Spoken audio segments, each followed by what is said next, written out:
आज इस वीडियो में हम जानने वाले हैं कि डिलीवरी के पश्चात हम कितने दिन बाद संबंध बना सकते हैं, यानी कि इंटरकॉर्स कर सकते हैं। और ये करते वक्त हमें क्या सावधानी बरतनी है। जब डिलीवरी हो जाती है तो माँ शारीरिक और मानसिक रूप में बहुत डिस्टर्ब्ड रहती है, क्योंकि रातों की नींद खराब हो जाती है, बदन दर्द होता है, लो बैक एक यानी कि पीठ का दर्द होता है। और इन सारी वजहों से हमारी माँ संबंध बनाने के लिए राजी नहीं होती, तैयार नहीं रहती।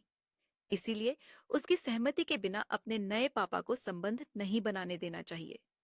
जब हमारी नॉर्मल डिलीवरी हो जाती है तो यौन मार्ग में घाव रहता है, यानी कि स्टिचेस रहते हैं। बेबी के सिर की डिलीवरी आसान होने के लिए हमें वो छेद देना होता है, जिसे हम एपिजियोटमी बोलते हैं। तो नॉर्मल डिलीवरी के बाद वहां पर स्टिचेस आते हैं। जब हमारी होम डिलीवरी हो जाती है, यानी कि डॉक्टर के असिस्टेंस के बिना डिलीवरी हो जाती है, तो हमारे यौन मार्ग का निचला हिस्सा फट जाता है, तो वो भी एक घाव रहता है। और जब हमारा सी सेक्शन होता है तो हमें पेट पर छेद लेना होता है और बेबी की डिलीवरी हो जाती है, तो वहां भी स्टिचेस रहते हैं। आम तौर पर ये स्टिचेस यानी कि यौन मार्ग के स्टिचेस और पेट के स्टिचेस हील होने में समय लगता है। कभी कभी ये समय 15 दिन का होता है, तो कभी कभी ये समय 1 महीने का भी हो सकता है। इसके साथ ही डिलीवरी के बाद अपने वाजिना से यौन मार्ग से डिस्चार्ज निकलता है, यानी कि स्राव निकलता है। इसे हम लोचिया बोलते हैं। और ये लोचिया जैसे जैसे समय बीतता जाता है, वैसे उसका कलर चेंज होता जाता है। तो आपको इस वजह से बिल्कुल डरना नहीं है। पहले 5 दिन तक ये डिस्चार्ज लाल रंग का रहता है। इसे हम लोचिया रूब्रा कहते हैं। इसमें आमतौर पर खून की गठान रहती है, बेबी के मेम्ब्रेन्स रहते हैं, बेबी का जिसे हम वर्निक्स बोलते हैं वो रहता है। फिर 5वें से 10वें दिन तक ये स्राव पीला रंग का होता है। इसे हम लोचिया सेरोसा कहते हैं। और इसमें भी हमारे शरीर के सिक्रीशंस रहते हैं, म्यूकस रहते हैं, लिम्फोसाइट्स रहते हैं और वूंड रहते हैं, इसलिए वो पीला रंग का दिखता है। और 10वें दिन के बाद 15वें 16वें दिन तक ये डिस्चार्ज हो जाता है। इसे हम लोचिया अल्बा कहते हैं। इसमें बहुत ज्यादा मात्रा में व्हाइट सेल्स रहते हैं, पेशियां रहती हैं, इसीलिए ये कलर चेंज होता जाता है। कभी कभी ये डिस्चार्ज 3 से 4 हफ्तों तक चलता रहता है, यानी कि हमारे गर्भाशय का हीलिंग जारी रहता है। गर्भाशय का मुख ओपन रहता है और इस समय में जब आप शारीरिक संबंध बनाते हैं तो संक्रमण होने के चांसेस ज्यादा रहते हैं। हमें यह मालूम है कि प्रेगनेंसी में गर्भाशय का आकार बढ़ता है, डिलीवरी के बाद वो कम हो जाता है, लेकिन वो धीरे धीरे सामान्य अवस्था में आ जाता है। 4 से 6 हफ्तों तक ये एकदम नॉर्मल अवस्था में आ जाता है। इसलिए मेरी सलाह ये रहेगी कि डिलीवरी के बाद 4 से 6 हफ्तों तक आपको संबंध नहीं बनाना चाहिए। तो आइए हम जानेंगे कि डिलीवरी के पश्चात संबंध बनाने के लिए हमें क्या सावधानी बरतनी है।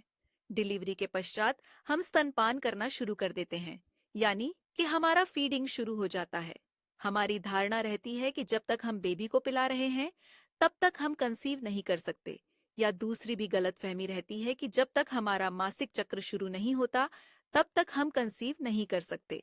जैसे मैंने बताया, ये दोनों गलतफहमियां हैं। जब आपको अच्छी तरह से मिल्क फ्लो नहीं है और आप फीड नहीं करवा सकते हैं, आपके केस में लैक्टेशन फेलियर है, तो डिलीवरी के बाद 4 हफ्तों में आप ओव्यूलेट हो जाते हैं, यानी कि अंडा निकलता है और आप कंसीव कर सकते हैं। यानी कि आपका ब्रेस्ट फीडिंग अच्छा नहीं है या आप लैक्टेशन नहीं कर सकते हैं, तो आपके पीरियड्स 6 वीक्स में शुरू हो जाते हैं, लेकिन आपका ओव्यूलेशन चौथे हफ्ते में ही हो जाता है।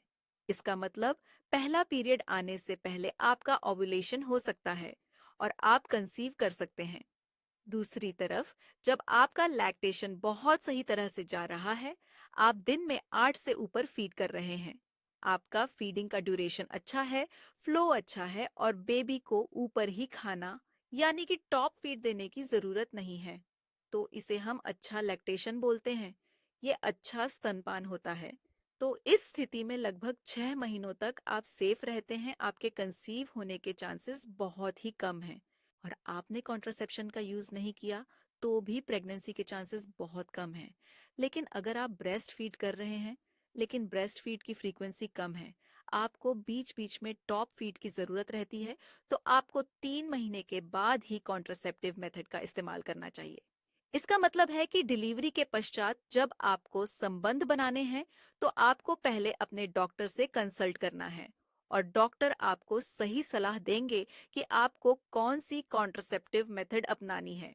इसके साथ ही डिलीवरी के पश्चात आपको कौन से बर्थ कंट्रोल मेजर्स अपनाने हैं, इसका हम विस्तृत वीडियो बनाएंगे।